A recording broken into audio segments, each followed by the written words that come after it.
ಕಳೆದ ಒಂದು ವರ್ಷದಿಂದ ಈಚೆಗೆ ಕಾನೂನು ಸುವ್ಯವಸ್ಥೆ ಬಗ್ಗೆ ರಾಜ್ಯದ ಜನತೆಯಲ್ಲಿ ಒಂದು ಪ್ರಶ್ನಾರ್ಥಕ ಚಿಹ್ನೆ ಮೂಡ್ತಿತ್ತು.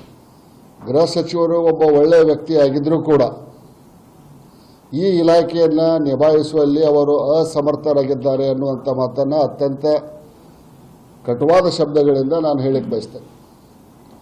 ವೈಯಕ್ತಿಕವಾಗಿ ಅವರ ಬಗ್ಗೆ ನಮಗೆ ಗೌರವ ಐತಿ, ಆದರೆ ಇಲಾಖೆಯನ್ನು ನಿರ್ವಹಿಸುವಲ್ಲಿ ವಿಫಲರಾಗ್ಯಾರ. ನಿನ್ನೆ ನಡೆದಂಥ ಗದಗದಲ್ಲಿ ಘಟನೆಗೆ ಆ ಕಾನೂನು ಸುವ್ಯವಸ್ಥೆ ಬಗ್ಗೆ ಏನು ಪ್ರಶ್ನಾರ್ಥಕ ಚಿಹ್ನೆ ಮೂಡ್ತಿತ್ತು, ಅದು ಇವತ್ತು ನಮ್ಮ ಗದಗಿಗೂ ಬಂದ ಕಾನೂನು ಸುವ್ಯವಸ್ಥೆ ಈ ರಾಜ್ಯದಲ್ಲಿ ಇಲ್ಲ ಅನ್ನೋದನ್ನು ಸಾಬೀತು ಮಾಡಿದೆ. ಒಬ್ಬ ಉಪ ತಹಸೀಲ್ದಾರ್ ಮತ್ತು ಕಾಂಗ್ರೆಸ್ಸಿನ ಕೆಲವು ಪ್ರಭಾವಿ ಮುಖಂಡರು ಉಪ ತಹಸೀಲ್ದಾರ್ ಕಚೇರಿಯಲ್ಲಿ ಒಬ್ಬರು ಕರೆದು ಹೊಡಿತಾರೆ ಅಂತಂದ್ರೆ ಎಲ್ಲಿದ್ದೇವೆ ನಾವು? ಯಾವ ಶತಮಾನದಲ್ಲಿದ್ದೇವೆ?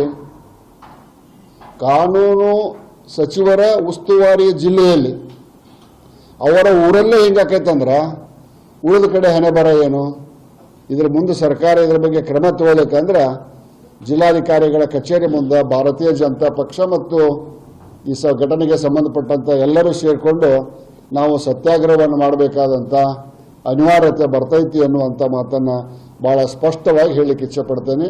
ಜಿಲ್ಲಾ ಆಡಳಿತ ಹೆಚ್ಕೋಬೇಕು, ಸನ್ಮಾನ್ಯ ಕಂದಾಯ ಸಚಿವರು ಹೆಚ್ಕೋಬೇಕು. ಕಂದಾಯ ಸಚಿವರಿಗೂ ಆ ಒಂದು ವಿಡಿಯೋ ಕ್ಲಿಪ್ಪಿಂಗನ್ನು ನಾನು ಈಗಾಗಲೇ ಕಳಿಸಿಕೊಟ್ಟಿದ್ದೇನೆ. ಅವ್ರ ಜೊತೆಗೆ ದೂರವಾಣಿ ಸಂಪರ್ಕ ಮಾಡಲಿಕ್ಕೆ ಸಾಧ್ಯ ಆಗಿಲ್ಲ. ದೂರವಾಣಿ ಸಂಪರ್ಕ ಮಾಡಿ ಅವನ ಟರ್ಮಿನೇಷನ್ ಬಗ್ಗೆ ನಾನು ಒತ್ತಾಯವನ್ನು ಕಂದಾಯ ಸಚಿವರಲ್ಲಿ ಮತ್ತು ಮಾನ್ಯ ಮುಖ್ಯಮಂತ್ರಿಗಳಲ್ಲಿ ನಾನು ಮಾಡ್ತೇನೆ ಅನ್ನುವಂಥ ಮಾತನ್ನು ಹೇಳಲಿಕ್ಕೆ ಇಚ್ಛೆಪಡ್ತೇನೆ.